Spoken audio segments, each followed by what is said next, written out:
What's your emergency? Welcome back to That Weewoo Show, a podcast where we watch and discuss episodes of the ABC show 911. I'm Bex. I'm Alice. And I'm Ellen. We say this every week, but that doesn't mean that we don't mean it every single week. Thank you to everyone who has listened to all of our episodes so far. And for those of you who have taken time out of your busy day, week, month, period of time to rate us on your podcatcher of choice, especially Spotify and Apple, because those two are the ones that push us into other people's podcatchers. For those of you who have shared social media posts or who have taken an opportunity to reach out and leave us a comment, send us an email, tag us in a post, as always, we very, very much appreciate it. We sure do. Before we start discussing this week's episode, Alice, would you mind reminding us what happened in the last episode? Last week on 911, the 118 ate a lot of fish, Maddie and Chimney broke up but are back in LA, nobody really faced their fears, and Eddie had an explosive breakdown after finding out the people he saved while in the army are all dead. Which was very sad. Oh, poor Eddie. We did leave him in tears for longer than perhaps he should have been. But in this episode, the next episode is episode 14, which is called Dumb Luck. And the summary says, the members of the 118 race into action when a woman falls over her penthouse balcony. Meanwhile, Athena investigates a bike rider who is impaled on a stop sign. Eddie begins therapy for his PTSD and survivor's guilt, and Maddie fears the worst when Ji-yoon falls ill. Poor Maddie. And Eddie, I guess. Poor Maddie. Eddie don't really also, Athena was care there. About the bike rider. I mean, okay, that's sad. Oh my god, the bike rider storyline was so stupid. So the triggers for this week, there's quite a few, but it's not as dark an episode as it sounds, as you guys have warned me last week. Triggers, we have a car accident, a car versus a pedestrian, claustrophobia, dangerous driving, depression, discussion of childhood cancer, which is a very brief mention of Maddie's childhood, discussion of postpartum depression, falling from a great height, flashbacks to gun violence and drowning, and PTSD. So yeah, there's a bunch of dark stuff in the triggers, but honestly, this episode was, apart from some of the emergencies, which were just kind of silly, it's actually quite enjoyable episode. I enjoyed it. I really enjoyed it too. The character stuff was great. Yeah. I think I said in the group chat after you finished watching the episode, Ellen, that I couldn't care less about some of the emergencies. But the storylines with Lucy and the storylines with Eddie and with Maddie as well, they were really good. I really enjoyed those. And I forgot how much I liked those storylines. Yeah. Well, first we have to get through some emergencies. Actually, I felt like in this episode the emergencies really had no bearing on the story at all. The rest of, I guess they related to dumb luck in an overarching kind of theme way, but I don't know. They felt a bit out of place. Does that make sense? I think that for me, the one storyline that if you're looking at this as a themed episode, the one storyline that doesn't fit is Eddie's, but I don't think it was meant to. I feel like all of the other storylines, they had to continue it, and they do kind of dovetail Eddie's storyline and the Luck storyline sort of together at the end, or they try to smoosh them together and make us believe that they fit together. But I feel like the rest of the episode is about luck and sort of discussions of what luck actually is, and then you've got Eddie's storyline on the side. Mm-hmm. Yeah. Yeah. But still, Eddie looks good in this episode, so not mad. He does, except for these sort of dark circles under his eyes because he's still not apparently sleeping. But yeah, but they still work for him. Yeah, I was going to say, I like my men looking a little, He's a little rough around the edges, but that's okay. I can fix him. But we're not going to start with Eddie. No, these people have bought this apartment. Well, I don't know if they've bought it or if they're renting it, but it's a very pretty location. Like they've got the penthouse in this high-rise building with a beautiful view. Apparently, they just moved to LA because the board was desperate to find someone to fill the position. They don't give us any more about what the job is at this point. Yes, it does. Yeah. It doesn't specify which board or what the position is, but we do find that out later. It was the board. Yeah. So the couple, Eric and Bailey, decide that they are going to christen their new penthouse apartment on the balcony. Specifically, yeah. Well, they don't have any furniture yet, so sure, why not? Specifically on the railing of said balcony. Bailey's a little bit hesitant because she's concerned that people could see them, although they are like on the penthouse, so they are the very, very top.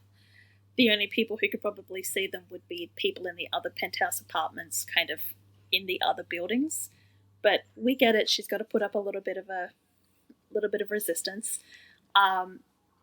Eric simply says, well, if people can see us, then let's give them a show. And oh boy, what kind of show they get. Yeah, it's like, wow, you get your kink on, like, if that's what you want to do, but not on the railing of the balcony, like... It starts off okay, because he's got a hold of her, she's got her legs wrapped around him, but whatever resistance she had to getting it on the railing evaporates very quickly, and she's trying to strip.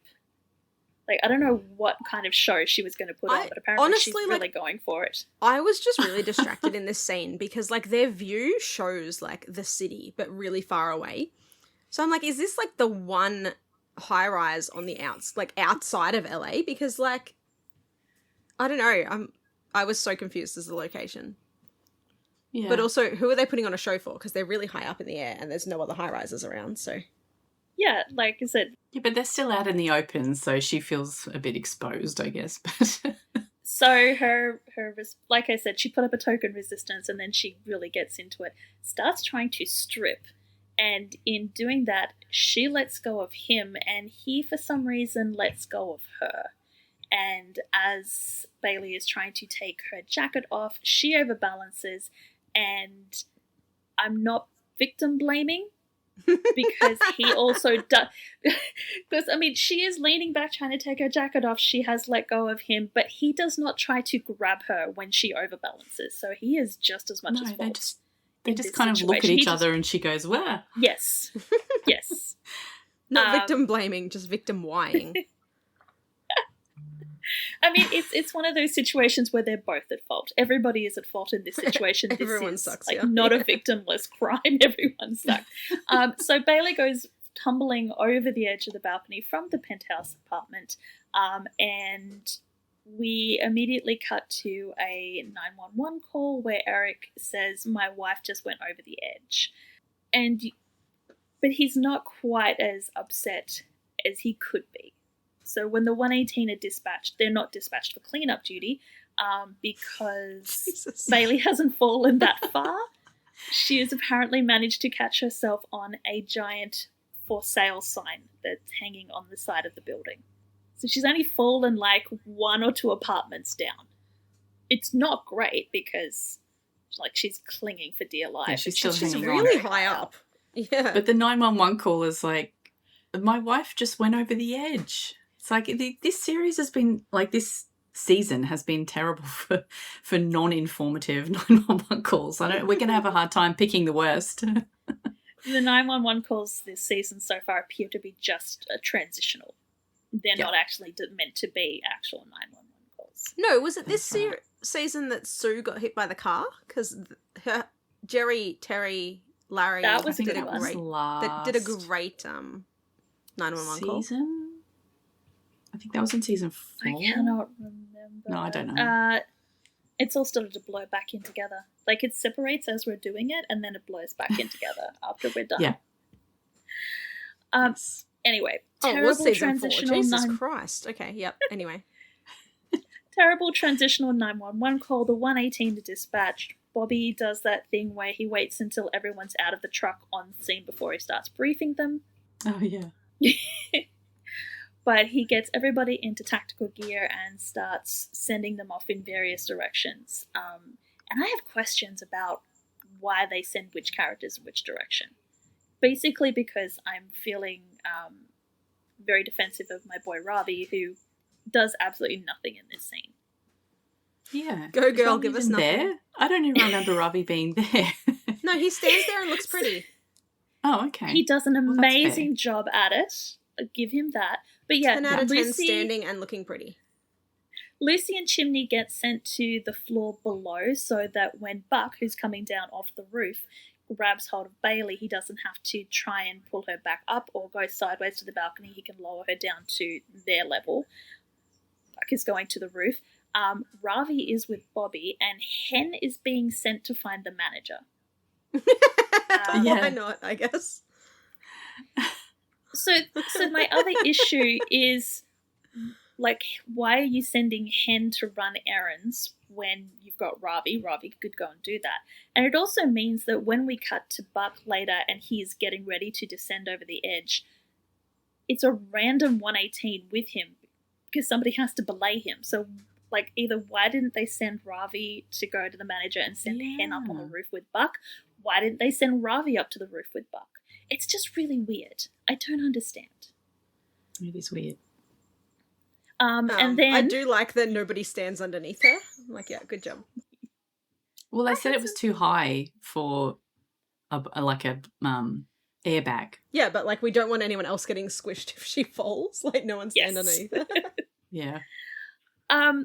So the 118 move to follow Bobby's orders, and the music supervisor had Oh, God. way too much fun in this episode. Because It's just a funny choice because Hold On, I'm Coming. Okay, it's a great thematic song for this emergency, but it's like a really jaunty kind of song. Like it's like she's hanging on for her life, and they've got this like really tense kind of situation here. But it's like, hold on. I literally think it's just because of the lyrics. Hold on, I'm coming. People, Because yeah, she is so indeed funny. holding on, and they are indeed coming. and they're coming. Yeah. Yeah. Buck is coming. But not like I'm that. horrific about that. Anyway, yeah. Okay, so they get access to the unit. So Hen must have found the manager pretty quick. So Chim and Lucy end up in the apartment underneath. I don't know whether anybody was in that apartment, whether they've just let themselves in, whether they've just forced the apartment owner out. Maybe it was the one for sale. Who knows? I don't know. And they really don't care to tell us those little background details, but that's fine. But inquiring minds want to know. So Lucy starts setting up the safety ropes. There's the giant concrete pillar running through the living room area of the apartment, so she's securing the ropes to that while Chim is using the glass maneuvery doohickey thingies to get the pane of glass out of the window. Oh yeah, that's good. They just pull the glass out rather than breaking it or anything, or open, like if they can't open or the trying window. to. He's not opening the window, he's just literally removing the pane of glass. Yeah, removing it, yeah. Bobby and Safer. Ravi have gone to the penthouse level to talk to the husband and to sort of like keep an eye on Bailey. And then Ravi just sort of stands there and looks pretty for the entire thing. Bobby even just kind of stands there and looks over the side and like, oh yeah, that's what we got going on. And Buck is preparing to descend from the roof.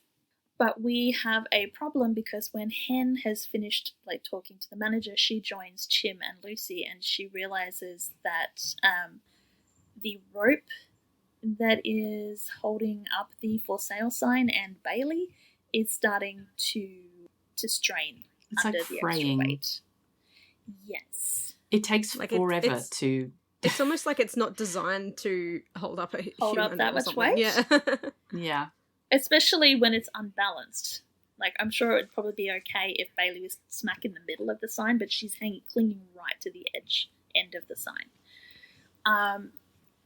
So everybody has to move fast. Like, Buck is lowering down as fast as he can. and he gets sort of within grabbing reach of Bailey and tells her that he's going to get her. He's got a safety harness out. He's going to put it around her and get her down. Except just as he starts to lower that safety harness, the rope breaks, the sign jolts, and Bailey drops. Oh, I thought they'd lost her for a moment. I'm thinking, oh my god, it's the County Fair Spider-Man situation all over again. Oh my god, right? Poor Buck. Yeah. Like, oh, we're going through Eddie's PTSD, but hey, you know it'd be funny? Let's trigger Buck as well by letting him get so close to rescuing someone and then watching her literally fall from his hands. So he can't do anything. He's just hanging there watching her fall. Hen kind of from the balcony sort of jolts as if she thinks she can reach out and grab Bailey. But it's Lucy who saves the day because she hears everyone screaming, especially Bailey screaming, and leans out the window to see what's going on, and Lucy literally lands in her arms. Yeah.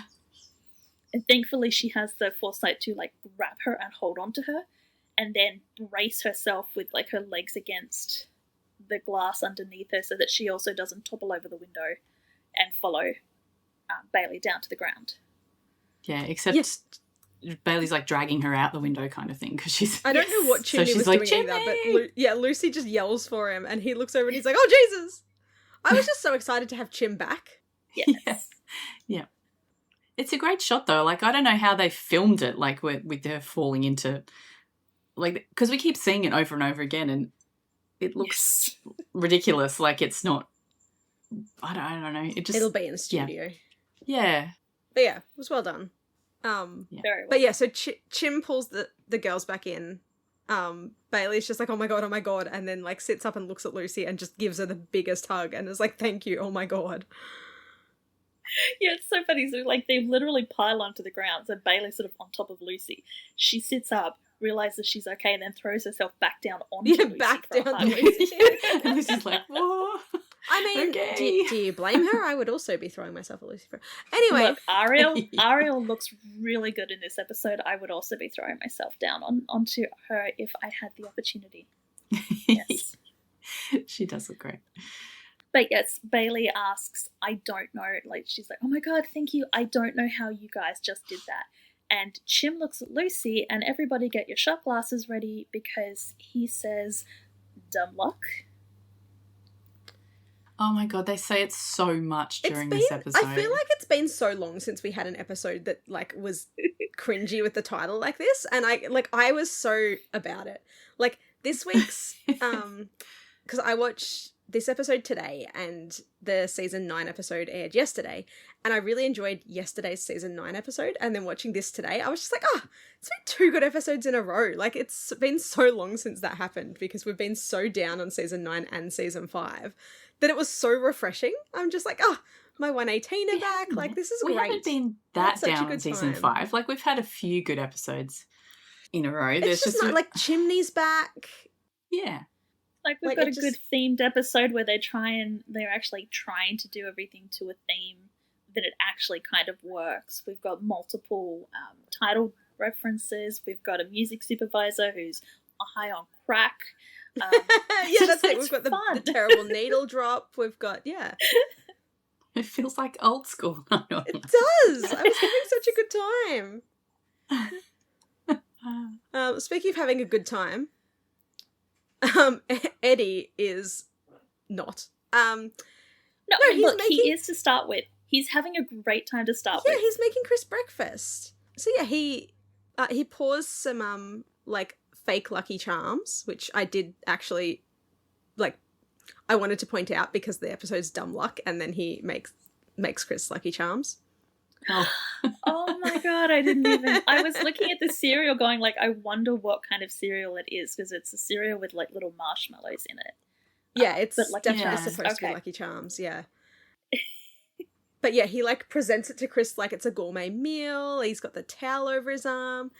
He's like, may I offer you a glass of water or orange juice? Chris is like, orange juice, please. He's hamming it up. He's having a great time.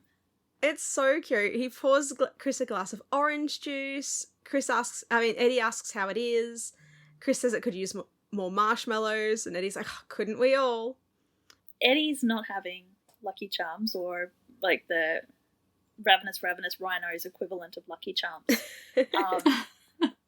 He's got a bagel with cream cheese, and he very purposefully, when he takes a bite out of his bagel, smears the cream cheese so he ends up with like a cream cheese mustache. Oh, that's so and then cute. looks completely innocent when Chris sort of tells him, like, you got something on your face. And to the point where he then takes another bite and the cream cheese ends up on his nose. And he's like, what's wrong with my face? It's so fun, and it's so endearing. It's so dad.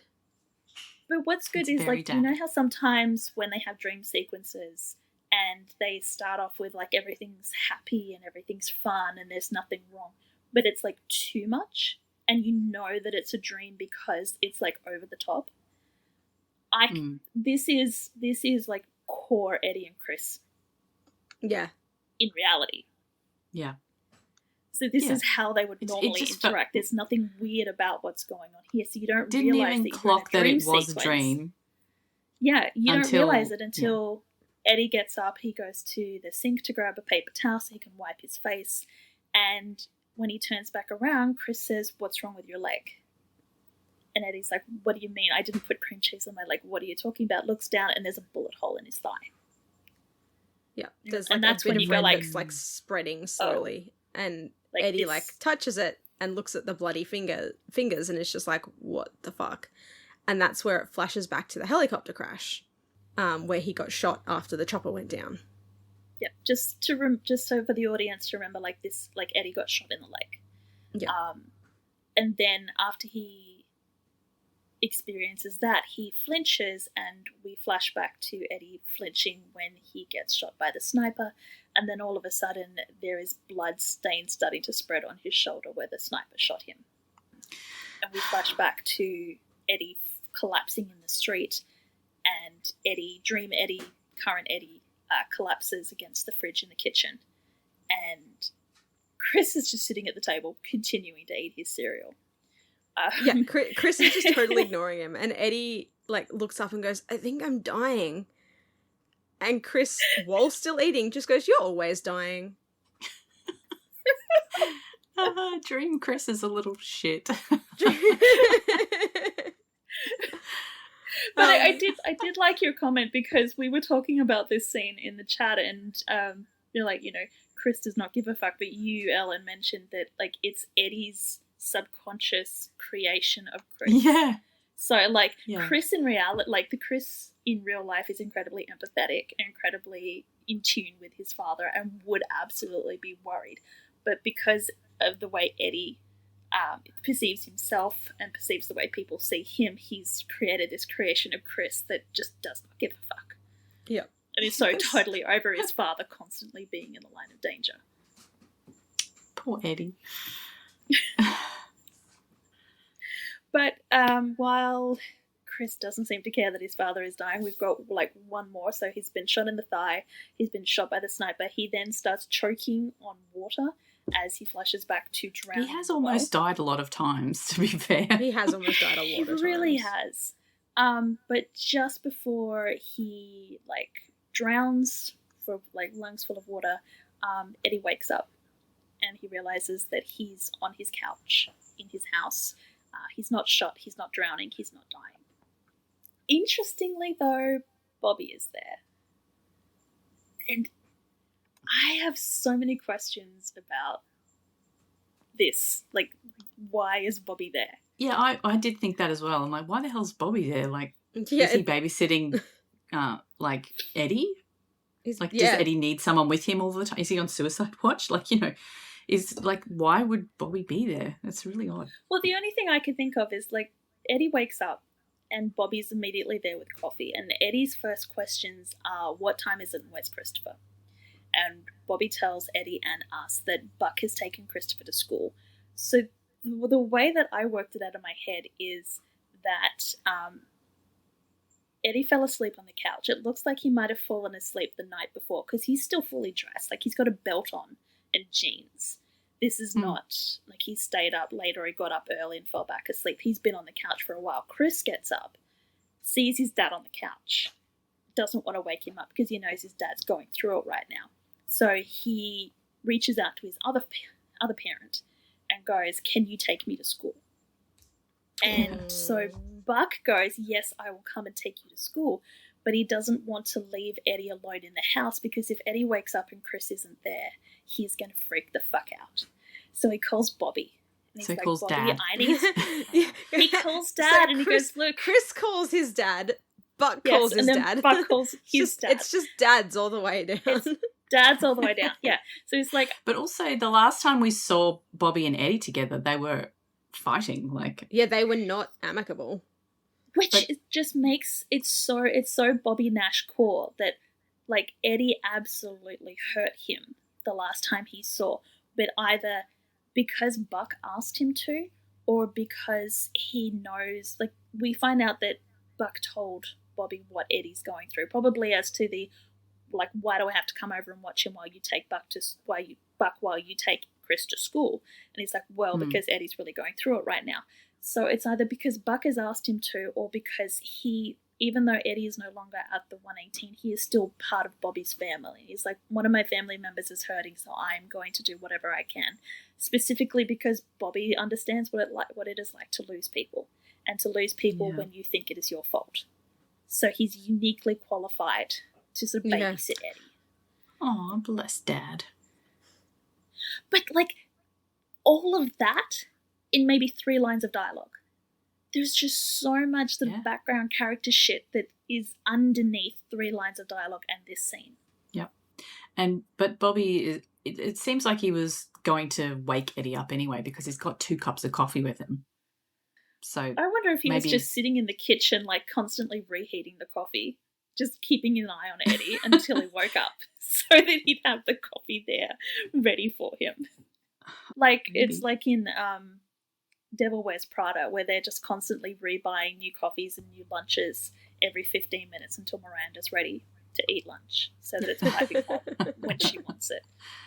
Yeah, I wonder how long Bobby's just been sitting around waiting for him to wake up.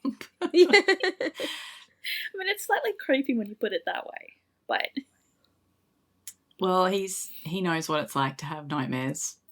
And I mean, Eddie wakes up with a jolt, like he's, clearly waking up from his nightmare. Yes. Yeah, Bobby says it's your mind's way of working through a traumatic experience. Eddie can't believe that they're all gone and he's still there. He's still here. And Bobby tells him, that's a question you'll never be able to answer. You can chalk it up to the grand plan of some higher power or just dumb luck. Take another drink, everyone. But the result is the same. In the second scene, but sure. They just keep coming. That's it. But yeah, Bobby's being very understanding. So I guess he's forgiven Eddie for like yelling at him in the last time. I feel like it would be one of those situations where there's nothing to forgive. Like, yeah, Eddie hit below the belt, but I feel like Bobby understood that Eddie was really struggling and that he knows that Eddie lashes out when he gets hurt. So he's like, yeah, ouch, that stung a little bit, and yeah, I'm going to be thinking about that for a while, but I kind of understand why you did it. And like, there's nothing to forgive. You're still my son, and I still love you. Yes. That's it. Families fight, but it's fine. Yes. I feel like Eddie, after that last conversation, would have just avoided Bobby like the plague. Like, he didn't quite go to the full extent of suing Bobby to try and get back at the 118. But he definitely would have been like embarrassed by the way. Unlike some people, Evan. But he probably would have been very embarrassed about the way he acted. I think he was. Yeah. I think the way he talked to Frank, he was embarrassed about the way he reacted. He didn't quite know what to say to Bobby. But they don't bring it up at all. Like, neither of them mentioned the last time they spoke. It's just immediately like water under the bridge because we've got new shit to deal with. Yeah, interesting. I mean, probably good because we don't really need to hear them. We don't really need apologizing to each other, but yeah. But it's again, nice. it's like it's another layer that's sort of just sitting under this scene, which like on the face of it is like very current and very relevant to sort of Eddie's storyline. But then you've got all this other character stuff just folded up underneath and shoved underneath that you can pull out and go and really appreciate these characters more. It's fanfic stuff, I tell ya. It is, and I love it. I also love that after we finish with Bobby and Eddie, we get to see Jonah is leaving because Chim is back and he is no longer needed at the 118. Jonah. Bye, Chim Jonah. will always be needed at the 118. Chim's Bye, always Jonah. needed. Chim is always needed. Jonah is no longer. So Jonah is gone. Yeah, and I mean, Hen's the one sort of saying goodbye to him, and it's nice that they're actually on speaking terms now. They're not like, Hen's not giving him the cold shoulder so much. Or she's relieved that Chim's back, obviously. But he tells her that your Cap, found me a spot at another house. So she's happy for him. Yeah, that's pretty much the gist of the scene. It's just to let us know it's that only Jonah's a little out of there. Perhaps if they had cut down this next couple of scenes, they would have had more time to expand on the Jonah and Hen scene. But no, they decided that we were going to spend way too much time on this next emergency. We do have a lot of time with this emergency. The whole time I was just thinking of Good Omens as well. Yes, because Every Day by Buddy Holly. And I'm like, oh, damn, I need to watch season 2 again before the third season comes out in May. Are we getting a third season? Is it just a movie? I think it's just a movie, isn't it? Yeah, it's like one extra long episode, unfortunately. But at least we get something. I guess that's better than no. Like, they're not going to pull our flag means death on us and just finish it at the end of the second season. But anyway, yeah, this song just reminded me of that the whole time. I couldn't understand why they used this song, though. No. This is really it doesn't seem to be like Hold On, I'm Coming absolutely is applicable to the emergency with the woman who's literally holding on while the 118 are coming to save her. I don't see anything in the lyrics or anything in the theme for this song that connects to being stuck into a donation charity bin for like hours. Which is what happens. So we have a guy who he's broken up with his ex, but broken up with his partner. Partner has not come to collect his shit, so our intrepid future victim decides that he's just going to get rid of it all. He's going to donate it. But in putting all of the bags into the charity bin, he also drops his keys in. And then in trying to get said keys out, he ends up falling into said charity bin. Yeah. And he does try to open the flap to get out, but it's meant to be opened from the outside and there's no way to kind of lever it open. He tries to, but he can't do it. Yeah. So this dude is in there for 10 hours, roughly. And it feels like 10 hours. Yeah, as we really watch does feel like we're living it in real time. And we know that it's 10 hours because there is a security camera on the building sort of opposite the charity bin, and we keep flashing to the feed from the security camera, which has a timestamp. And it's basically just to show that this guy is stuck in the charity bin and absolutely nobody is paying attention to him. He's banging on the bin, nobody is paying attention. He's using his keys, which he manages to find after falling into the bin, to trigger the car alarm. So the car alarm is going off for hours. Nobody's even batting an eye. Yeah, eventually a tow truck comes and turns up and like takes the car away. He's parked in a disabled spot. So that's what they're worried about, that the car is in a disabled spot.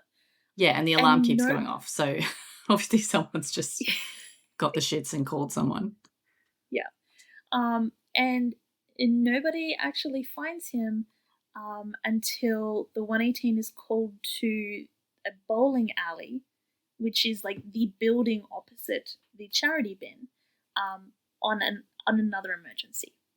And luckily, Hen hears him banging on the bin while they're getting the bowling alley victim into the ambulance. I'm not really sure why she's so invested in finding out what this banging is. Like, I would probably just assume it was an animal. Like, yeah, I don't know. It takes her a while to work out that it's actually something inside the bin that's making the noise. Well, it's And- one of those things where like we see from Hen's point of view as she's sort of scanning around the parking lot. And we know that the noise is coming from the charity bin, but she doesn't know, but seems to hone in very quickly to the fact that it is coming from the charity bin. I feel like I would have been checking the dumpster first, or like the other things that were around. But we don't have time for that. We spent all of our time because the guy doesn't call out, right? He doesn't call out or anything, and he's just banging. Well, until she opens the flap and sees. He's like dehydrated and he's got heat stroke because it's I think we actually did. It's April, and he's been stuck in that bin in the sun all day. Yeah. So he probably doesn't have the energy to yell. He's also probably been yelling all day. So yes, just some random banging is enough to get Hen's attention, which is lucky for him because she and Bobby can then get him out. And that's it. That's the whole emergency. Yeah. I mean, the whole reason they're there is because some guy got his fingers stuck in a bowling ball. And I was like, how? Why? Like, how? Like she goes, once the swelling goes down, they'll be able to remove it. I'm like, how did you get your fingers stuck in the ball? I was more concerned, like, okay, cool, you got your fingers stuck in the bowling ball, that happens. But he's also got a bloody nose and a bandage wrapped around his head. So what happened to cause like the head injury and did you like the fingers stuck? Bowl yourself down the I don't know. head? Like, it's really odd. I'm more interested in that one. Can we have that emergency rather than the guy stuck in there? They never explain it. No. They never explain it. They just say once the swelling goes down, they'll be able to remove it. It's like, what? But anyway, they have to get the guy out of the bin instead. It just feeds into like they're lucky. He's lucky that there was another emergency at the bowling alley, so that they were able to find him and change his luck because he had bad luck because he dropped his keys in. His bad luck continues because he thinks that they found him because somebody heard the car alarm and called them.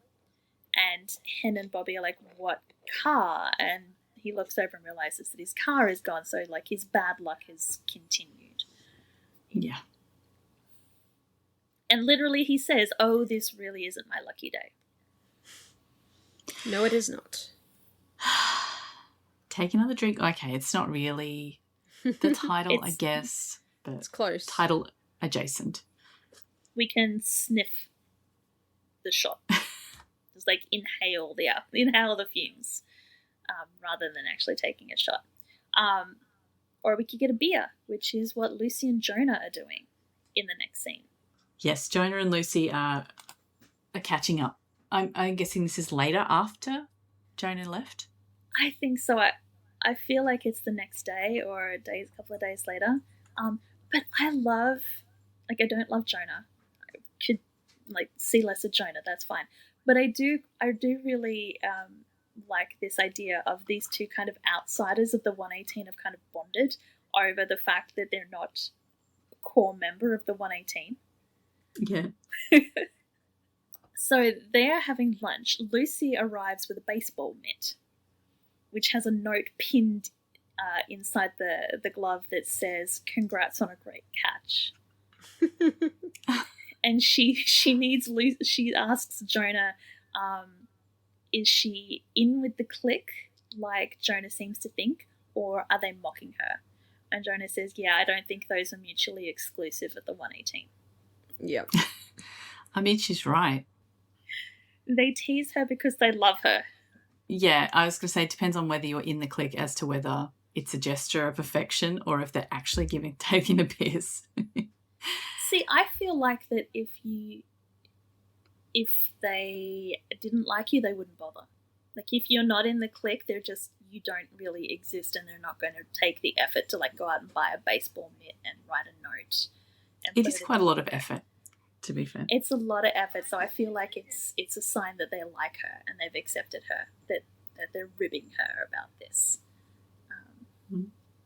But Lucy's not happy. She's not loving it. Which Jonah can't understand. He's like, why are you so down? You saved a woman with your bare hands. You're all over the news. he can't understand why she's not reveling in all this attention. Yeah, she doesn't feel like she's a hero. Yeah, especially because last time she did something heroic, like she was dancing around a bar and taking shots. So why this time is she, as she said, considering changing her phone number so that reporters like Taylor Kelly will stop calling her? Yeah, she doesn't feel like it was anything special that she did. Which, like, yeah, it is a bit of a backflip, you know, like... I understand her logic because she says that in the speed emergency, she was active. Like, she jumped into the truck to save the family. She was doing something. It was her decisions. It was her actions that saved them. This time, she literally put out her hands and Bailey fell into them. Anyone at the 118 would have done the same thing. She's not special. Yeah. So I do understand the logic. I feel this is sort of like the Steve Bradbury sort of thing. Like, he didn't win the gold medal by like skating his best and being the best. He won the gold medal simply because he was the only one who stayed upright. Like, yeah, and he was literally like, he was so far behind that he missed the crash because they were all ahead of him. It was like luck and a little bit of skill and a little bit of luck. And the Lucy's the same. It's like it's not like I actively tried to save her. I was just there. It just happened. Jonah says, well, I wish it had kind of happened to Hen. I think she would be enjoying the limelight a little bit more than you are. And he asks Lucy, how is Hen, by the way? Does she miss me terribly? I feel like he was desperate for Hen to like him. Yeah. But Lucy absolutely shoots that down and says she still calls you Monday. He looks so sad. He's devastated. It's like, damn. Sucks to be Jonah. It does suck to be Jonah, but I do like this little like bonding session that the two of them have. Yeah, it's like the outsiders. Yes. The 118 Outsider Club. Yeah, because it's not even that they're not core like A team. They're even outside of the 118 as a whole, because you've got like the A team that have bonded, and then you've got all of the other, like the B shift and all the other members of the 118 have kind of bonded, having to deal with the A team. And then you've got Lucy and Jonah who just do not fit in anywhere yet. All right, from that cute little bonding scene to the next. Karen and Hannah are over at Bobby and Athena's place, and they're playing cards. And they're talking about Lucy's catch. Like, it's a cute scene. I don't quite understand the need for it. It's cute, but it doesn't progress the story. No. But I do enjoy Karen, so I'll let them keep it. I feel like we haven't seen Karen for ages. Like, it's been a while. Probably since the Christmas episode, so maybe that's... I feel like we just we took a break as well, so it's probably just been a while. Yeah, I don't know. Yeah, Karen can't believe it that she just caught her. Bobby sort of says she opened her arms, a woman fell into them. And Hen's like, I've told you this 12 times. Why do you believe him and not me? But yeah, Karen just can't believe it. That's pretty much it, because the rest of it's just playing cards. Yes. I mean, it does set up for Athena to be playing cards later on in the episode, but it doesn't really... Not really. I think the only... help with that? No, I think the only sort of extra bit we get out of this is that Tony has been teaching Karen how to play cards. Oh yeah, that's what they do in the spare time when Hen's at work. Yes. I would prefer like another 15 minutes of the four of like the married couples having their little married couples poker night than this scene that's coming up. Yes, because a woman, like, do we get her name? She's Jules. Oh, yeah, Jules. Okay, Jules. She does get a name. She does. She is riding her bike in the middle of the road at night. She does have lights, and she also has a sign on the back of her bike which says share the road, because she is riding right in the middle of the road. So she's not sharing the road. Yeah, because in California, and I did look this up because in like where I live, the rule is if you are riding a bike on the road, you have to stay as close as practical to the side of the road. you can't ride in the middle of the road. And I'm going, surely California has something similar. And they do. If you are in California and you're riding on the road, you need to stay as close as practicable to the right-hand side. So she's yelling at these cars for honking her when she is in the wrong in this situation. Mm-hmm.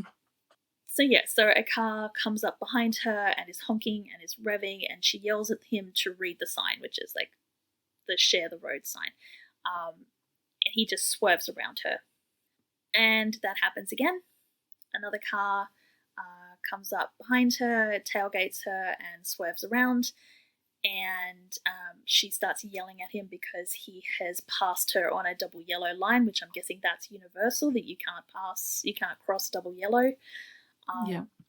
And then she starts yelling at him, read the sign, which makes absolutely no sense in the context. I know why they're saying it, because they want the juxtaposition, like the irony of her saying read the sign and then she gets like vivisected by a sign.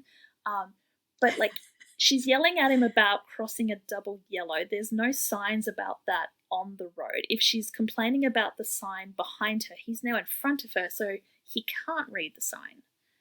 It's just... It is weird. Yeah. I don't think I caught that until just now. maybe we're just not meant to catch it, and you did. But she catches it because she catches a sign right in the middle of her.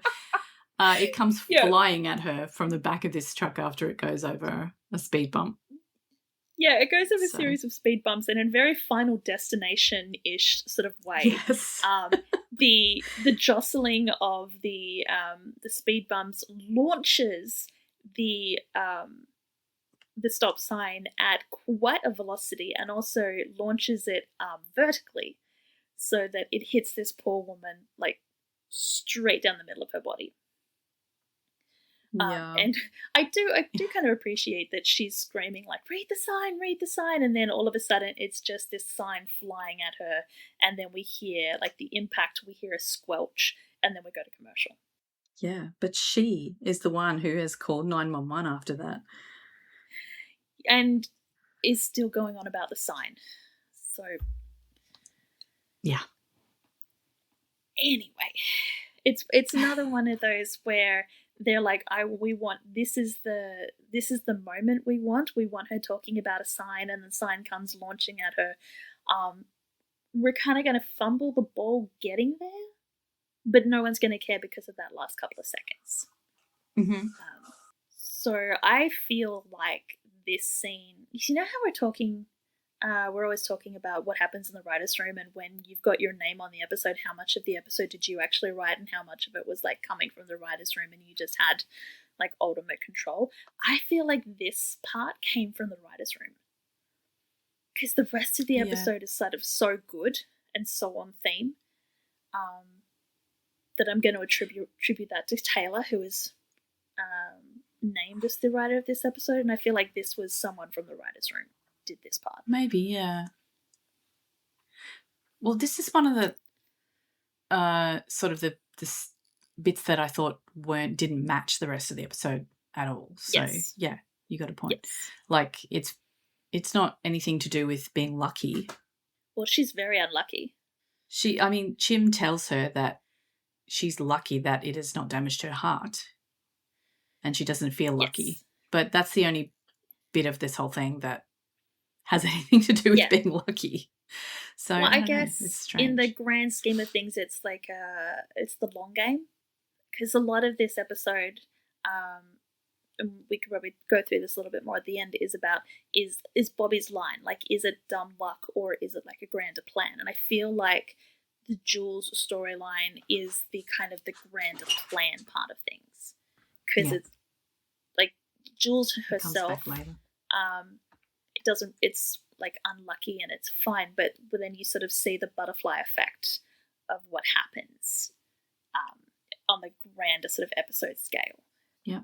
But yeah, it's still not good. I still don't like it. I still, if I had to rewatch this episode again, I would be like zoning out at this point or fast forwarding through it. No, it was weird. I mean, Athena shows up and she says, ma'am, can you hear me? And then Jules is trying to tell her about the sign. And then Athena's like, okay, try not to talk. You know, it's like you just asked her a question. Save your breath. Help is here. I mean, to be fair, I feel like Athena just wanted confirmation that she was conscious and that she could hear. she She didn't did get the the right story. It's like, okay, don't tell me about it now. Save your breath. Yes. But the 118 show up. Of course, because they're literally the only firehouse that's working. Obviously. Like, I don't know how she's still alive with this. Like, it's really in her. Like, just the vertically special in her effects, abdomen. like makeup prosthetic team did a great job on this. It's disgusting. Yep. There's a lot of blood. I mean, potentially not as much blood as there might be if this really happened, but yeah, it's gruesome. Yes. So yes, Chim and Hen are working on her. They tell her that she's very lucky because despite the fact that she's got a sign like halfway through her body, her pulse is still strong, so her heart is still working. But they have an issue in that normally protocol is if you've been impaled with something, you leave said object in and it gets removed in surgery. But because of how big it is, because of how the location and the fact that it's very sharp, there is a risk that if they leave the sign in, like if they go over a bump in the road, it's going to wobble the sign, it's going to cause more damage. So it's like, do we try and pack the wound and try and move her with that? But if we pull it out and it's nicked an aorta, as soon as we remove the sign, she's going to bleed out on the street. She's conscious enough to know that. Yes. So then Chim's plan is to pull the sign, rig a makeshift tourniquet to try and stem any bleeding, keep pressure on the wound and just like go like a bat out of hell to the hospital. Hen says, I've got a better idea. We're going to use a Roboa, which we've never heard of before. We will never hear of again. And as Hen far learnt it as specifically for this one emergency. As far as my Googling has informed me, nobody actually uses them in the field because they are so specialised. There are some teams in the UK and in Europe that use them, but the teams that use them are like a doctor that goes out with paramedics, and it's the doctor that uses them, and the doctor has been specifically trained. You don't just hand them over to paramedics. Well, she like, that makes sense because it's a tiny balloon in your artery. Like, it sounds incredibly risky. Yes. But I mean, obviously it works. But I mean, yeah, it is incredibly if you use it correctly in specific situations, it's incredibly effective. It's just, I feel like someone was Googling shit and they got a result and like, oh, hey, that'd be cool. Let's mention that in the next episode. Or like one of the companies has gone, hey, we're trying to get more governments to like invest in our product. Can we get you to like name drop it on the show so that people will think that it's what paramedics actually use? I don't know. It's just, it LAFD definitely does not use it, but it works. Yeah, they nearly lose her, but they do. But Hen gets a little jab. Hen gets the chance to do a little jab at Chim because obviously Chim's been away for 6 months. He didn't realize that they've been trained in Roboa kits, and she tells him that that's what happens when you disappear for months on end. And Chim's like, oh, touche. Okay. So Hen has forgiven but has not forgotten. But it works. Buck and Lucy yank the sign. Yeah, they yank the sign out. Pressure stabilizes. She's not bleeding out in the street. They're able to get her onto the gurney, to the ambulance to take her to hospital. And that leaves Bobby and Athena to investigate the scene. And specifically looking at the stop sign that has been just yeeted onto the road, which apparently still come covered with in blood. barcodes. It's still covered in her blood. It is still covered in blood. Yeah. But yeah, apparently these stop signs come with barcodes, and they also get labeled where they were erected. So they know exactly where that sign came from. I feel like I need to go check some signs now just to... What, to see if they've got their location just to written see on if it? they're labelled. Yeah. I mean, they probably do have some kind of identifying barcode or something on it. Because I know the councils keep an inventory of all of their signs and every bit of infrastructure. But do you think... Yeah, but an inventory, but would they have inventoried that not just we've got 120 stop signs, but this specific stop sign is stop sign number 75 and it has been assigned to this street corner? Maybe. It depends how often they get stolen. I don't know. Very true. It must happen quite a bit in LA, because that's exactly what has happened with this one. Athena goes to the location where the sign is barcoded to have been from, and discovers that it has literally been cut off the pole. Yeah, someone stole it. The LAPD guy who's there is like, who steals a stop sign? And Athena's like, idiots, that's who. She's so cross. This is such a silly emergency, the whole thing. But anyway, that's the end of that part of it. That's the end of stop sign part 1. Yeah. We're going to do a quick segue to the Diaz restaurant. And I am actually saying restaurant because Eddie is cooking. Or he's chopping vegetables for a salad, I guess.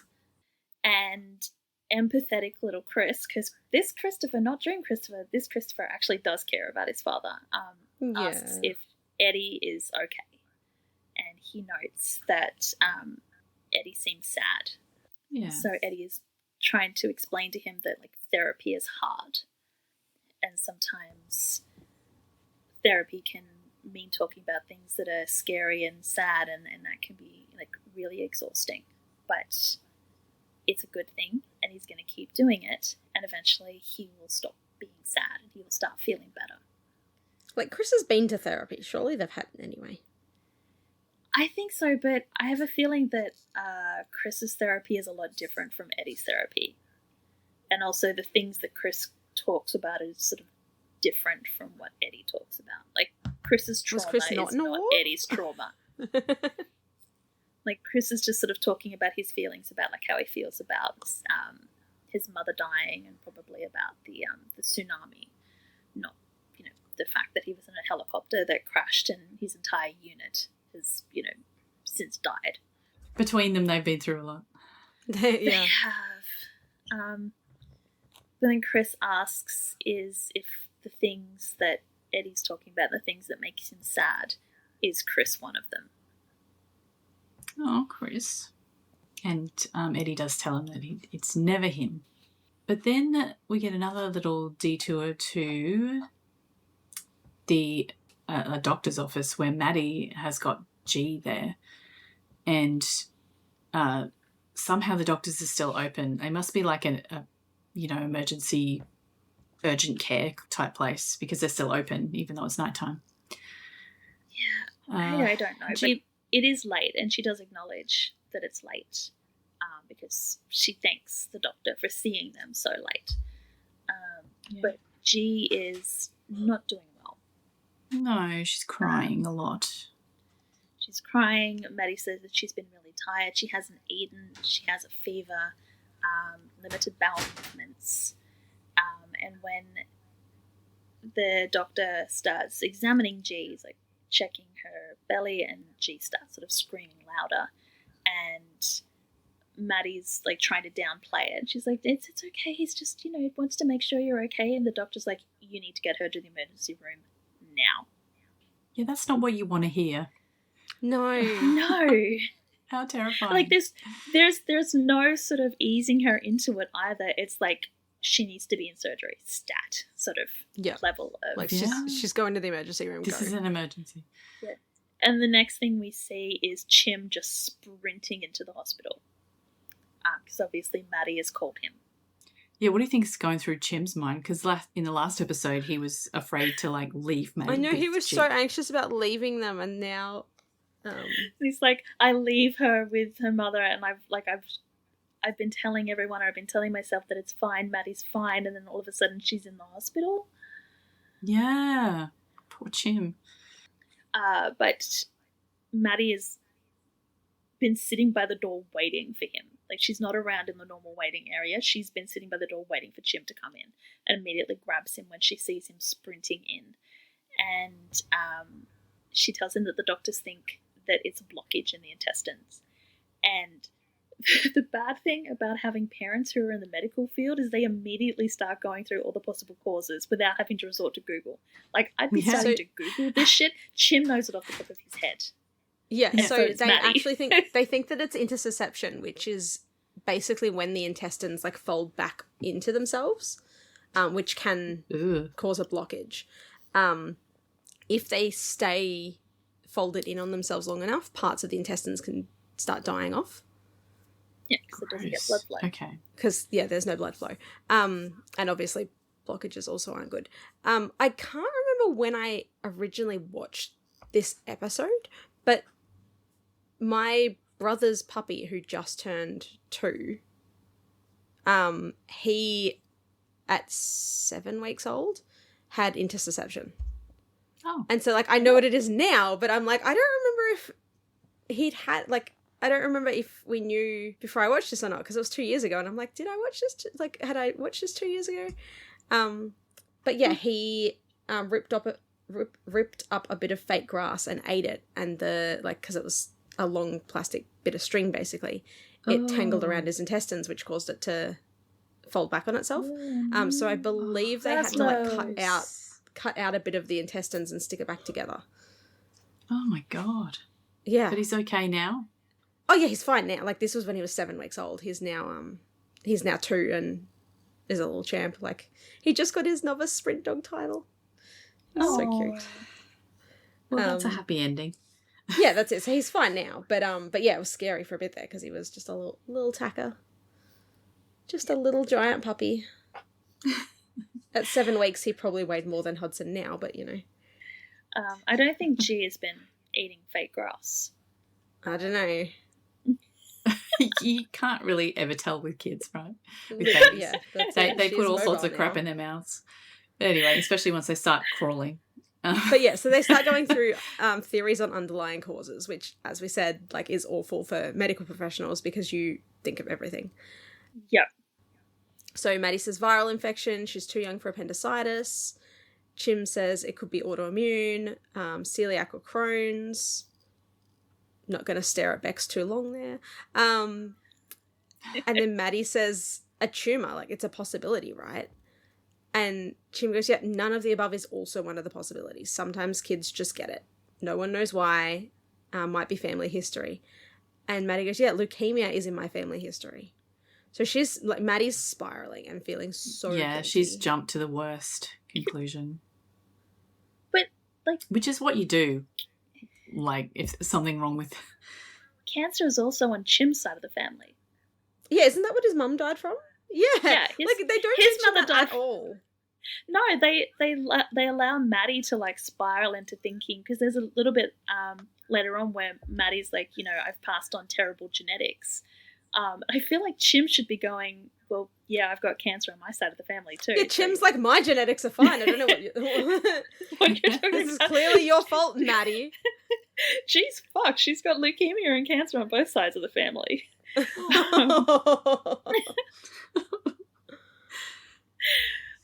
But yeah, so we're going to leave Maddie in her, like, spiral that once again she has caused harm to Ji-yoon just simply by passing down her genetics.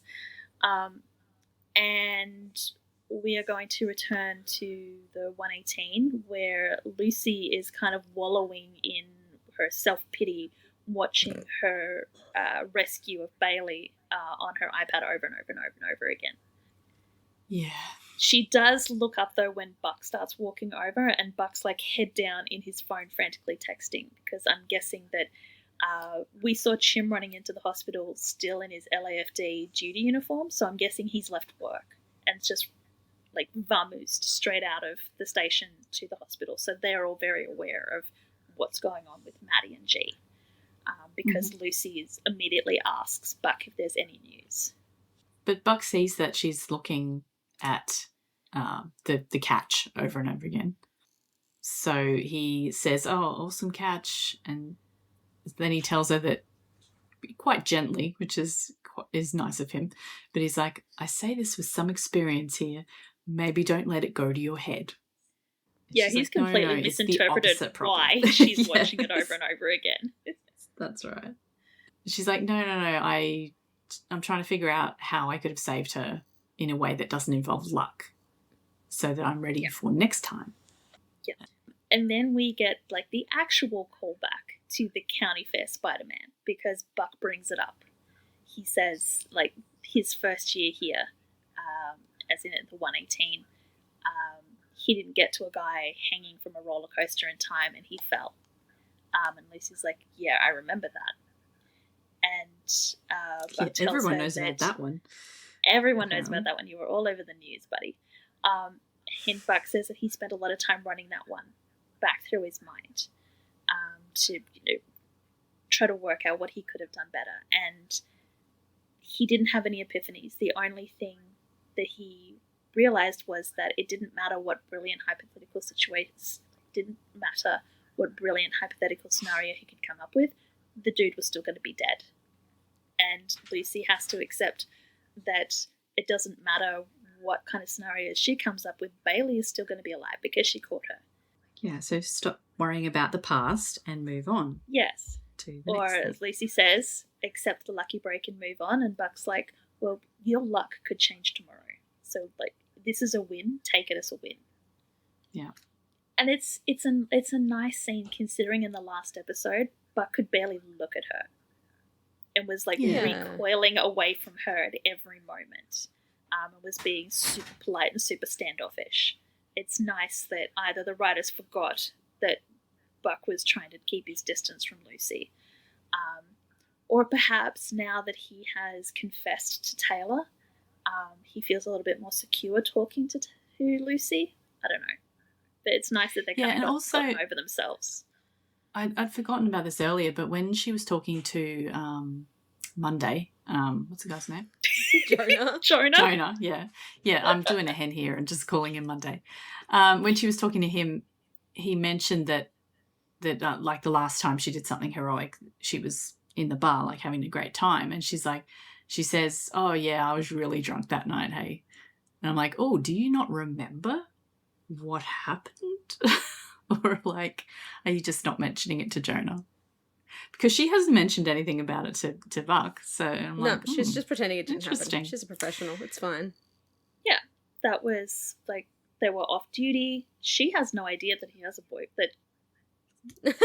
Try and say that again. Not yet. Projecting that. She has no idea that he has a girlfriend. That sounds weird to say. So she doesn't think that they did anything wrong. I think, as far as Lucy's concerned, it's just, two co-workers who hooked up. But, it was a one-night thing. Now they've got to be professional. Hook up. Not fully hook up, but, what I mean. Yeah. So their little conversation gets interrupted because they get called out on a call. So they run off, Buck telling her before he leaves that luck or not, it was a great save. And Lucy looks a little bit better. Looks like she feels a little bit better about it, as she sort of runs off to join the rest of the crew. And while they go off to whatever emergency they are going to go off to, we're going to go back to the hospital with Chim and Maddie. Where this is the scene where Chim is just like, yeah, your genetics are fucked up, but I'm fine. I think it's fine. Because Maddie is nervous as hell. Like, she's jittery. She's like, her legs shaking. And Chim tells her that she needs to stop sort of spiraling. He tells her just to stop what you're doing. She's like, I'm not doing anything. And he reiterates that it's not her fault. And Maddie's like, we don't even know what it is, so like we can't know that it's my fault because we don't know what it is. And Chim's like, well, even if it is, no matter what it is, it's not your fault. Even if it is the exact same kind of cancer that Daniel had, it's still not your fault. And this is Maddie's part where she's wondering whether it was selfish or reckless to have a baby with that family history. And Chim's going, well, your parents had 3 kids, 2 of them are fine. Nothing about his side of the family. And just I feel like maybe the writers just forgot that he also has that. I 100% agree that they forgot that they killed off Chim's mother with cancer. Or maybe hers was like a super specific sort of situational kind of cancer, not sort of leukemia. Maybe it was ovarian that doesn't affect children or something. Who knows? I feel like cancer is just cancer, though. Like if you've got the genetics that your body is predisposed to grow these like cancerous tumors, it'll grow anywhere. I might be wrong in that. Maybe. I'm not a doctor. I don't even play one on TV. Well, some are like prompted specifically by hormones and stuff. So, but yes, Chim needs to be taking a little bit of the blame if they're going to be going down there. Like it's genetics. It turns out that like he has his own kind of guilt when it comes to things that have happened to G, because he confesses to Maddie that he slammed her hand in a car door. Yeah, he's just like, I slammed a car door in her hand. And Maddie's like, what the fuck? Yeah, we didn't see that one. No, sorry, the possum just started throwing a fucking party in my roof, and so Autumn's coming and barking right in my ear.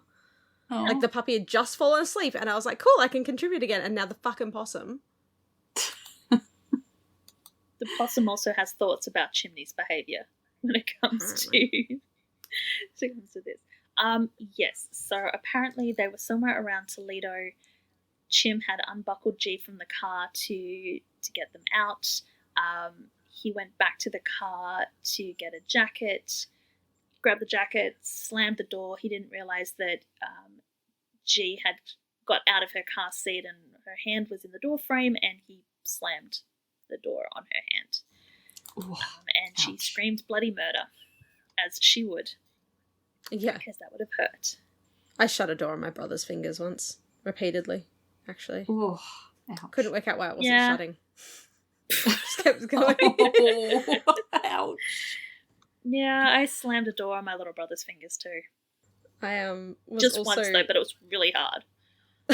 I was leaning against the car door once, talking to Mum, and she shut the door, and it like pinched my shoulder in the thing.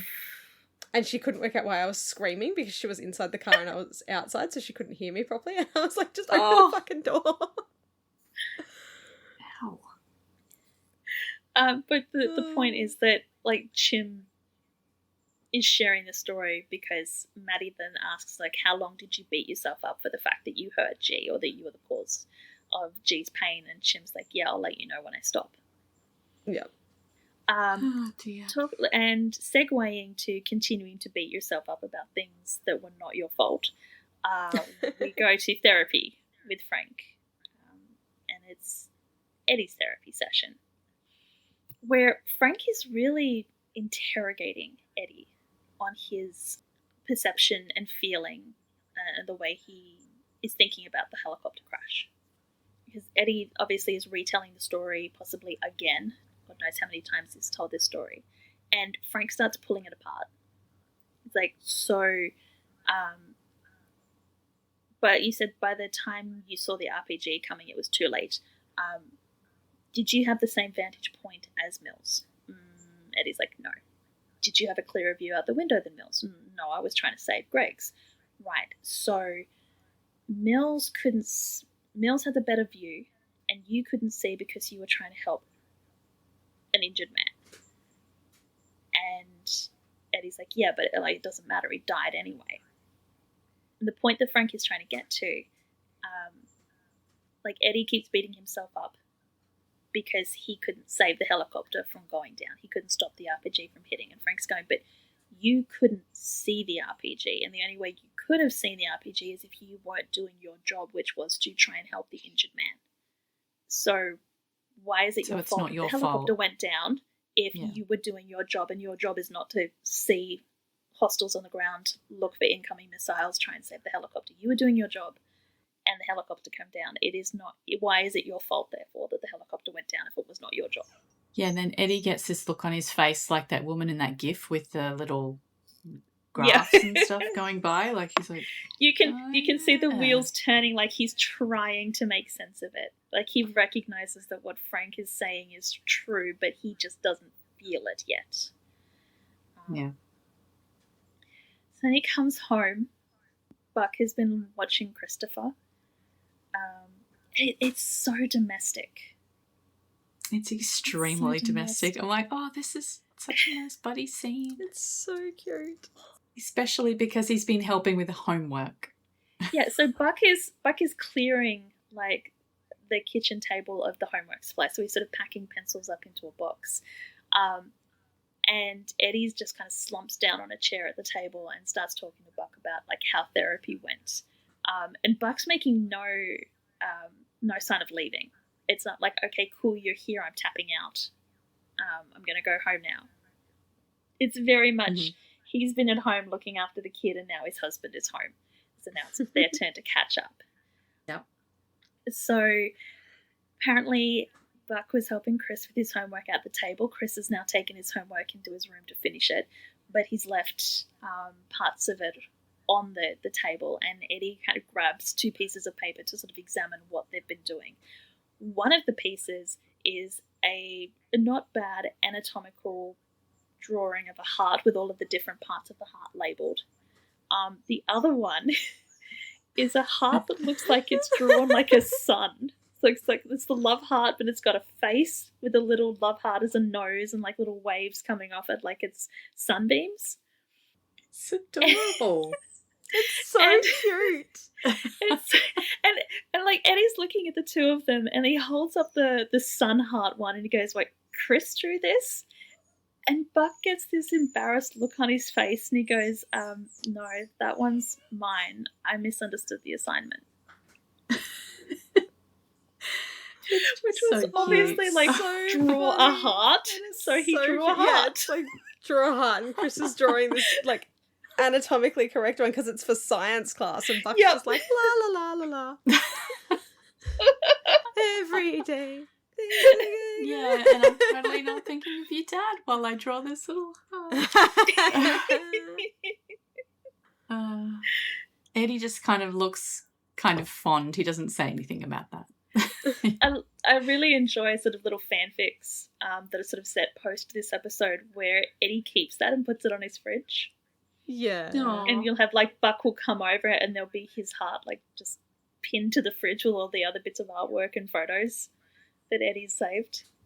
Oh, super cute. We then Eddie gets a little bit like philosophical because he asks Buck if Buck ever thinks that what they do is worth it or not. Well, actually, he says maybe what they do is not worth it. You know, what he says what we do for a living that makes us need the therapy, what he put himself through, what he puts Christopher through by virtue of his job. Maybe it's nothing about the greater good. Maybe it's all just random. And if that is the case, then what is the point? Is it even worth doing it? Yeah, therapy really cracked him open this week. Yeah, now we're getting into the fate kind of discussions.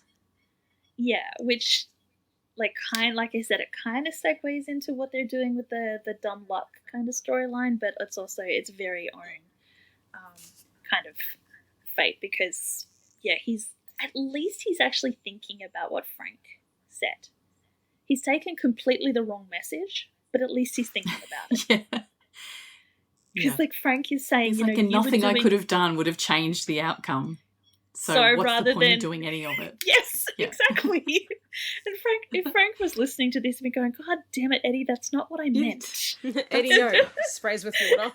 That's not what I said. Yeah. So now we're going to go back to the hospital, where it is days later. Like, I swear it is days later. Channel 8 are still playing the footage of Lucy catching Bailey over and over and over again. Yeah, in slow motion. Like, has nothing else happened in LA that they... And, like, the reporter's going, "In case you missed it, like, 3 days ago?" What? maybe it was only yesterday. They've had at least one shift since that actually happened, like a break. Okay. So it's maybe it is a few days. Maybe not 3 days, but it's definitely not like this is breaking news and this just happened. Lucy's gone off shift at some point, at least for 24 hours. Yeah, but now it's Maddie watching it saying that she can't believe it happened. Yes. And Chim's like, yeah, I was standing right next to Lucy. I still don't know how she did it. Maddie says, well, it's enough to make you believe in actual miracles. And at that point, the doctor comes out. Mm-hmm. And it's, as the doctor sort of approaches and is asking for Buckley Hahn, they immediately just grab hands and hold hands. Yeah. It's unconscious. I don't even think they know that they're doing it. No. And the good news is that it was just intussusception, and it's resolved itself. They did some kind of scopy thing, and putting the scope in has pushed the intestine back where it's supposed to be. Yeah, and she doesn't need the surgery. Nope. Yeah. So she's fine. They just need to make sure she doesn't have a reaction to the barium that they used for the screening. Otherwise, she can go home. And Chim is like falling over himself trying to thank the doctor, and the doctor's like, well, we should thank Maddie too, because if they hadn't caught it so early, they might not have been so lucky. So lucky Maddie brought her in when she did. Yeah. And then the doctor leaves, and Maddie and Chim realize that they're still holding hands.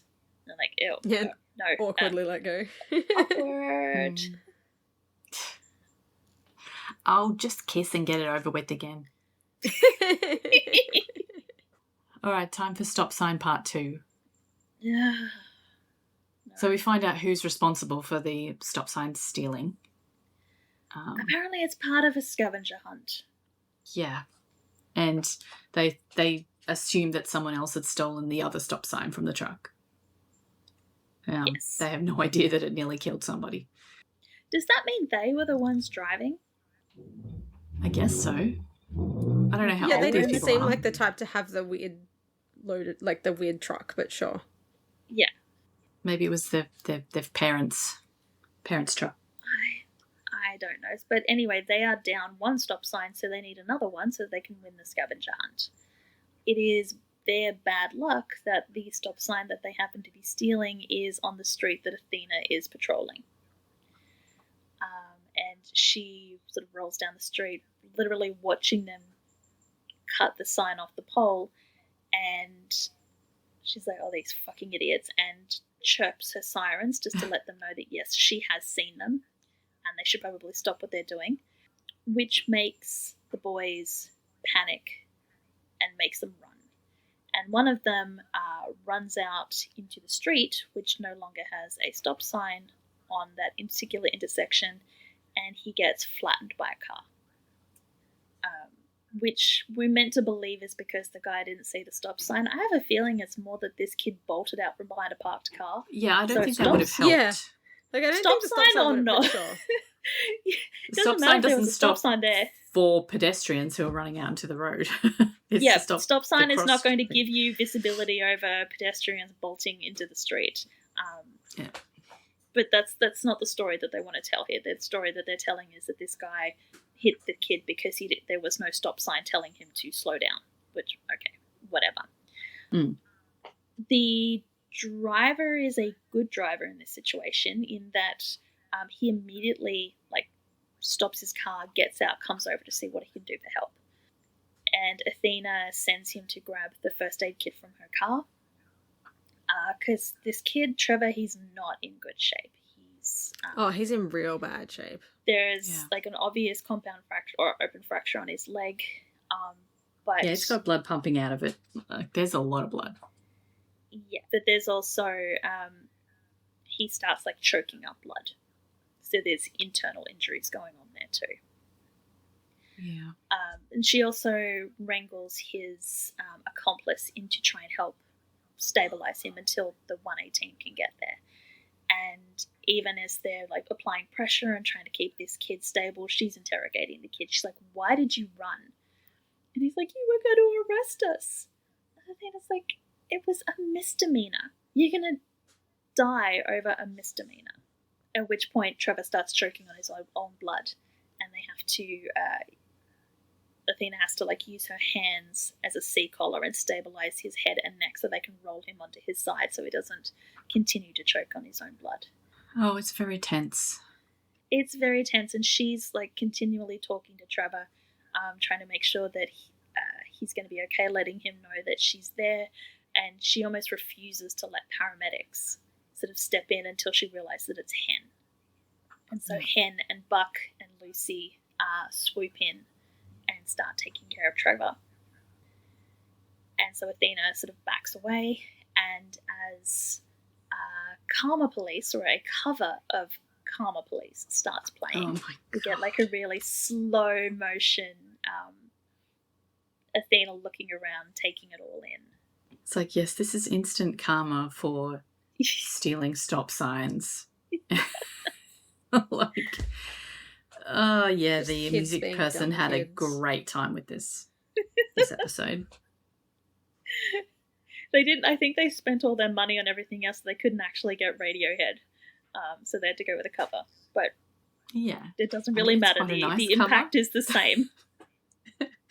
Yeah. So we're watching like the 118 are holding back, the other members of the 118 are holding back the kid's friend who is like freaking out.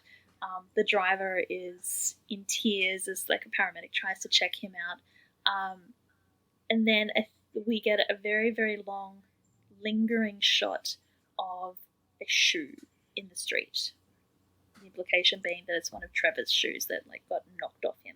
Yeah, when he got hit by the car. remember a couple episodes ago when I was talking about how you get knocked out of your shoe when you get hit by a car? I told you it's a thing. Yeah. I remembered you saying that. I was like, oh, she was right. You do get knocked out of your shoes. Just one shoe though, apparently. Apparently just one in this case, yeah. Yes. You mustn't have tied the laces up. Athena is visibly like harrowed by this. Bobby comes over and is like, Athena, are you all right? She's like, yeah, I'm fine. Yeah, her hands are shaking. She's covered in blood. Athena says it's just adrenaline, and Bobby's like, are you sure? And Athena goes, yeah, he's just a kid, a dumb, stupid kid. But they get him into the ambulance. He's definitely going to need surgery, so they're calling the ER.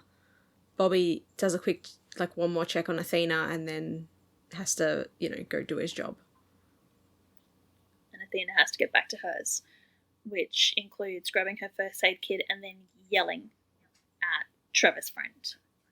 Yeah, literally, Yeah. like, the kid's handcuffed, because there is another officer on scene as well. Yeah. So the kid's been, I assume the kid's been handcuffed because of the sign stealing?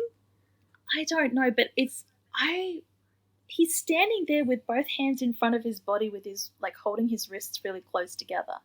And it feels like he's been handcuffed, but I couldn't actually see. No, he definitely clearly. was, because I was watching on my TV and Yeah.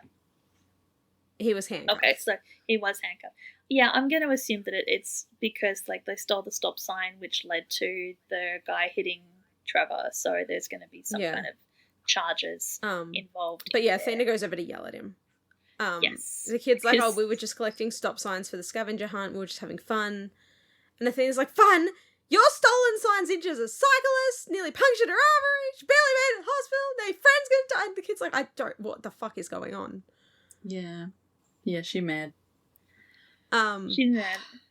She big And mad. she's like, and yeah, the kid's like, I'm so sorry, we were just being, and Athena's like, you're reckless.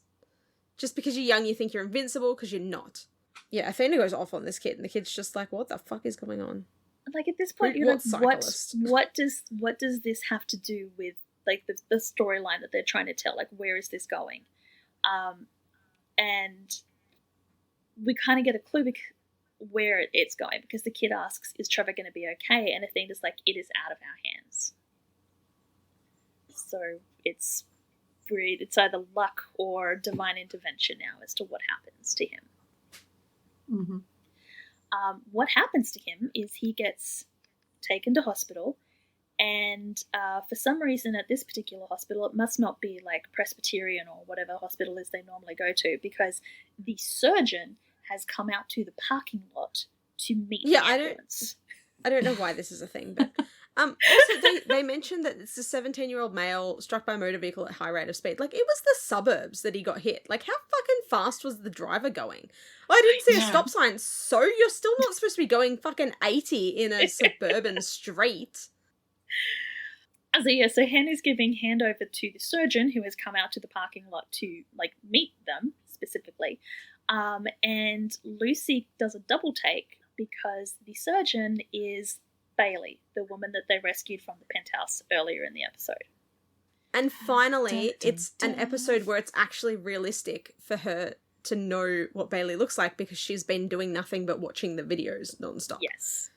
It's and it's only been like a day. Oh, don't we know you from like 8 years ago? And it's like, how the fuck do you remember? I don't remember the customers I served yesterday. Like, what? But yeah, this one is realistic because, yeah, Lucy has been doing nothing but watching videos of her. And it's probably seared into her brain as well. Yeah.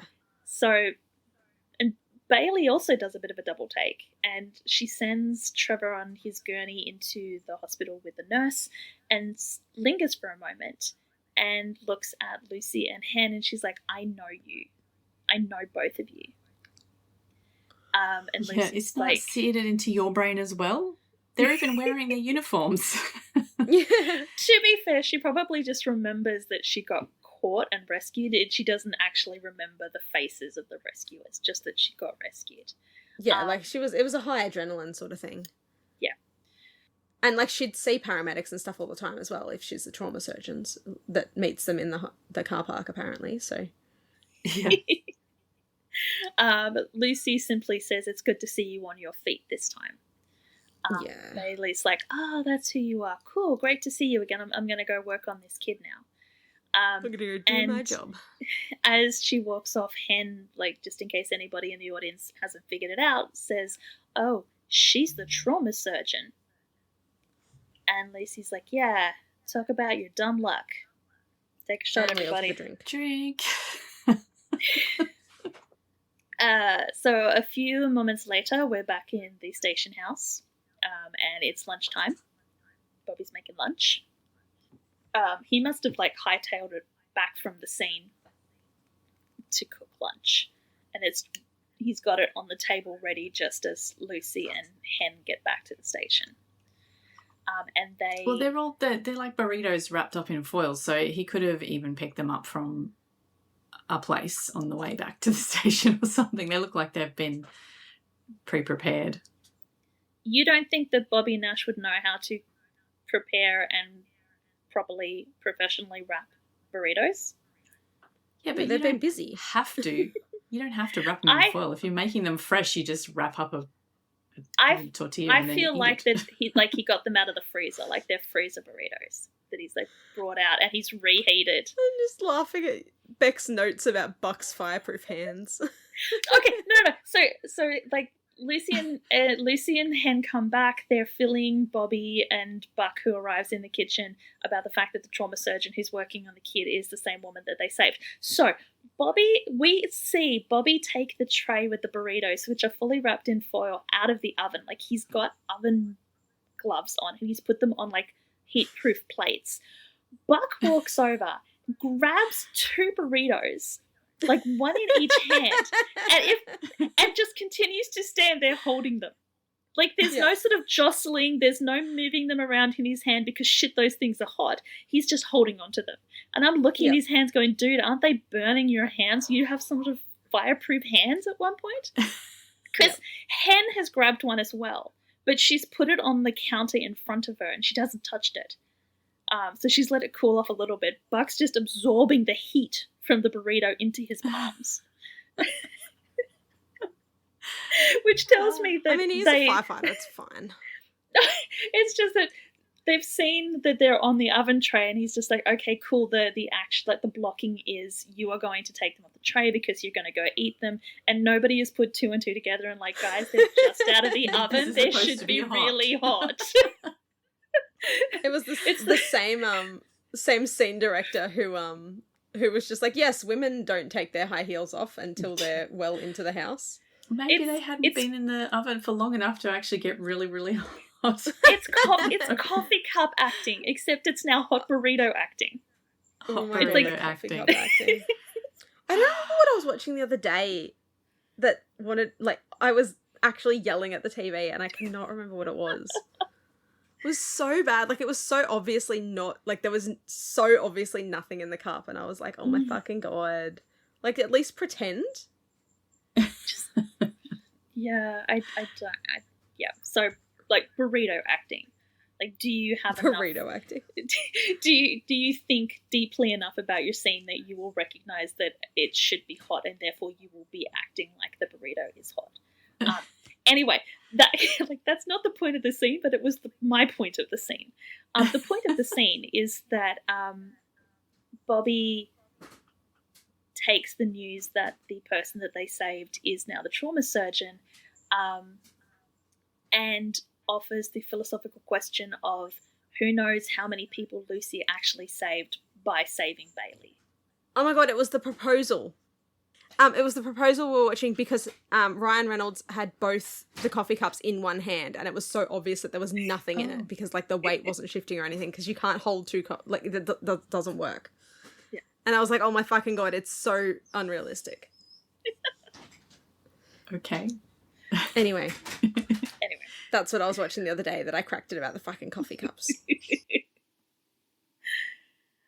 And the whole idea about, like the butterfly effect of, like, you save one person and it branches off in sort of like a reverse Final Destination kind of way that you end up saving other people. That starts Buck's brain, the wheels in Buck's brain spinning as well. So it reassures Lucy. I mean, she's already kind of come to terms with the fact that, saving Bailey was a good thing, whether or not she meant to, whether or not she intended to or not. But now the idea that, like, by saving her, she's also saving other people's kind of reinforced that it doesn't matter that it was luck. It was luck that had bigger meaning. But we're not gonna work out where Buck's gonna take this storyline for a little while longer because we've got to go to the next morning when Bobby is returning back home after his shift to find that his wife has been, like, up all night playing solitaire at the kitchen table. Yeah. She couldn't sleep. All she could think of, like, Bobby asked her if she heard about what happened to the kid. And Athena says, I don't think I want to because Harry has those same shoes. So that's why she was staring at the shoes on the street. And Bobby was like, oh, but Harry's a good kid. It's like, hang on. Is he? Because he lit a fire. And he ran away from home. Athena says, even good kids do dumb things. So, but then Bobby gives her the news that the boy's going to be okay. He made it out of surgery. So Athena is much relieved. Yes. So while that conversation is happening, Buck has returned to his apartment where Taylor is sitting at the kitchen bench. She's not playing solitaire, though. She is working on Lucy Donato. And Buck's like, Buck's face what? is like, what? Buck literally recoils at this point, like, what? Buck's had dreams about that, but he didn't think it'd be a... No, because apparently the reporters that are continuing to call Lucy to the point that she wanted to change her phone number include Taylor Kelly because she is trying to get an interview with her. And so she tries to use her in with Buck to get an interview with Lucy, and Buck, bless him, shuts it down completely. But before Taylor can kind of ask why he's so adamant that he's not going to help her get, like, this award-winning story with this, like, amazing firefighter, he distracts her by asking for her help with something else, which would give her an exclusive for a heartwarming surprise ending to a story that nobody knows about. Yeah, except he hasn't found the person yet. He needs her to find the person so that she can do the story. So he's not really helping her. He's distracting her. Yeah. But it's like she gets a story out of it at the end because he knows that if he said, I need your help in finding someone, she would immediately go, what's in it for me? He's like, so he's putting the what's in it for her up front. Like, you will get this amazing story if you help me, like, find all the pieces for said story. And said pieces lead Buck to a riding arena where there are kids being led around on horseback, which is apparently like equine therapy. And he has bought. I have definitely read a fic about this. But and it's a Death Deal fic though.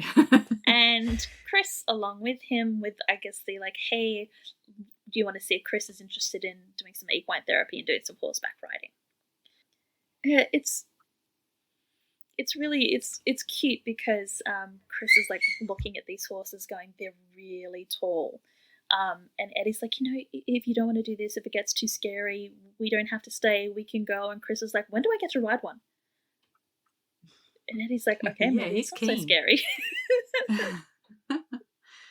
So they have a somebody from either the riding arena or someone from the stables or someone like a therapist who takes Chris off to meet the horses, which he's quite disgusted to learn means that he has to like muck out their stalls and groom them and feed them and walk them around before he can actually ride them. But he seems like he's willing to go through that if the end result means that he gets to go ride. So she takes Chris, which allows Eddie and Buck to have a heart-to-heart. Eddie is asking like, why are we here? Why are we doing, like, why is Chris wanting to ride a horse? Why are we here? And Buck says... Did you not have this conversation earlier? Like, what? No, because they're went along with like, whatever guys, Buck get in the car, let's go. Yeah.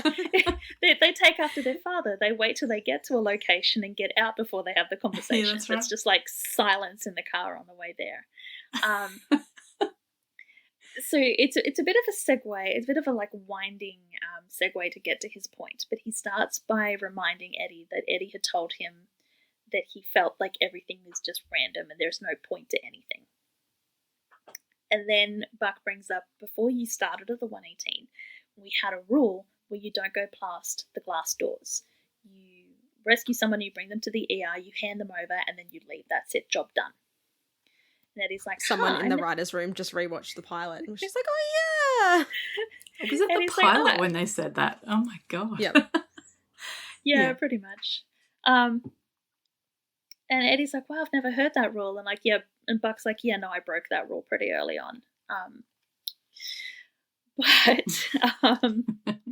And now no one stays behind the glass door. They go all the way into the operating theatre holding onto the guy's artery. We sit in the waiting room for hours for these people. Yeah. The reason that I'm telling you about this rule is that like the idea was that our job was always just to save the person in front of us and we weren't supposed to know what happened next. But he thinks that it's important that Eddie knows what happens next because he thinks it'll make Eddie feel better. And he asks Eddie if he can remember like the day he got shot and the reason why they were there and got shot. And he's like, well, I'm not going to forget that we were there for Charlie. And yeah, it's a weird segue from Eddie's point of view because Buck's like, oh, it made me wonder if you ever wished we hadn't saved him. And Eddie's like, what the hell are you talking about, man? Of course And Buck's like, but, if it's all just random and there's no point, then, what was the, should we have even bothered trying to save Charlie? And he's like, it doesn't matter if it was random, it doesn't matter if it's pointless, it's still the right thing to do. And Buck's like, yeah, I think that too. And he kind of goes like, ta-da, out towards the arena. And Eddie realizes that one of the kids on horseback is Charlie. Yeah. Who is doing wonderfully since he was rescued by Eddie. He lives with his aunt and uncle. He is fit and healthy after years of being poisoned.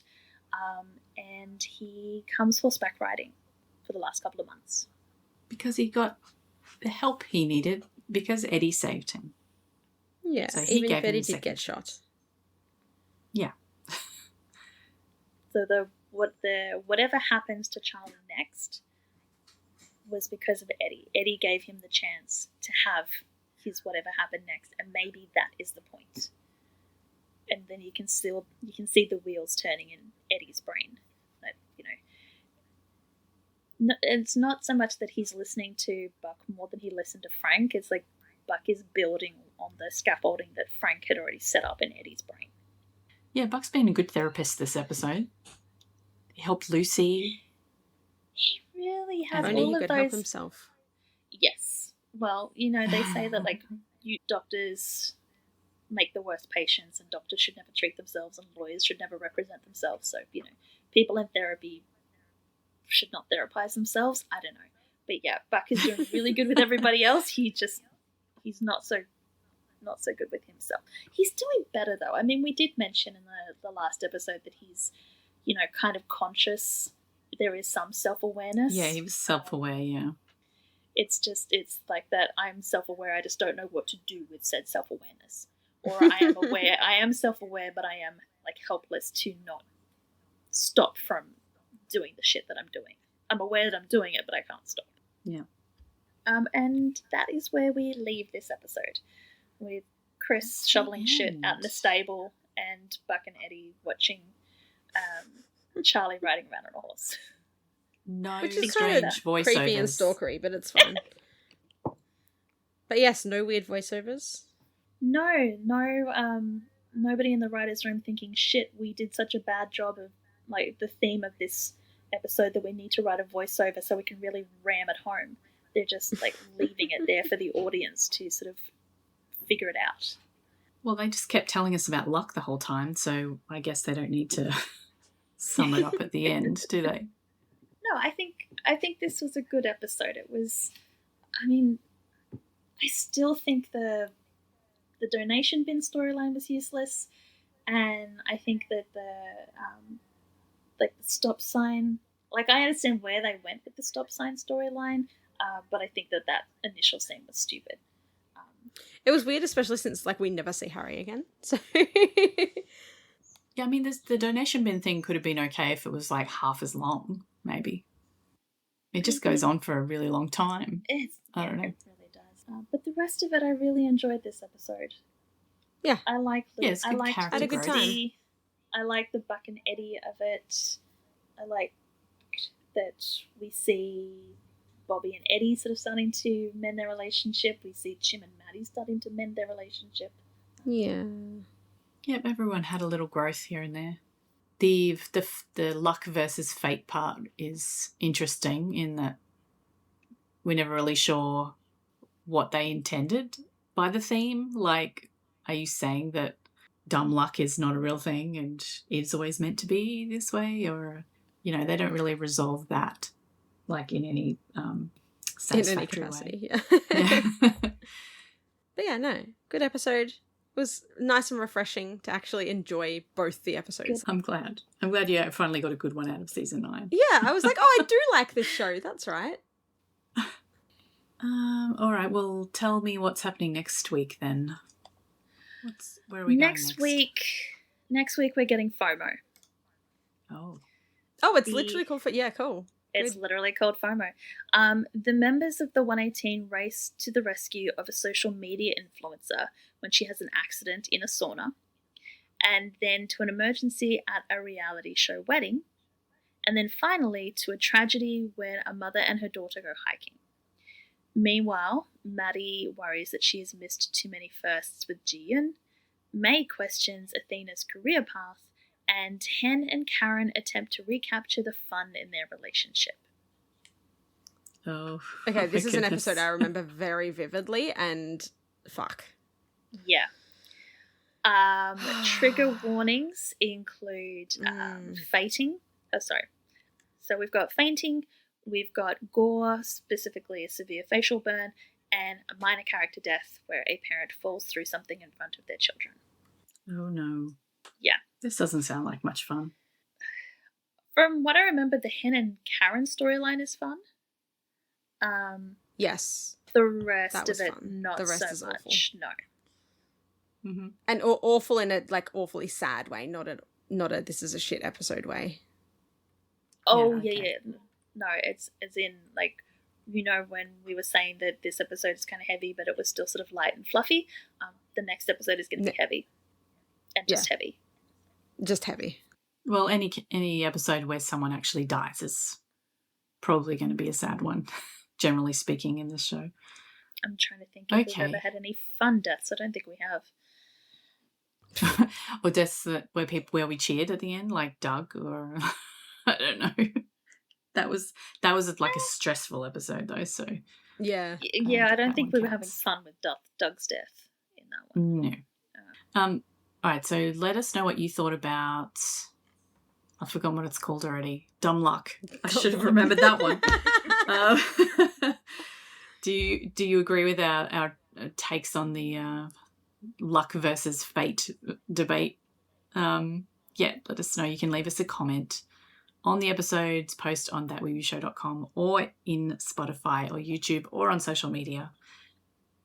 Please do. We've had it's been a bit quiet on the comment front for a week, but I think a couple of weeks. I think it's because we've had a bit of a break. It's because we haven't posted. We had a break. Yeah. So we We were start on a with comments. break. Let us know what you think. We were on a break. Thank you very much for listening this week, and we'll talk to you next time about episode 15, which is called FOMO. See you then. Bye. Bye. 911 is a fictional show, but many of the situations portrayed happen in the real world too.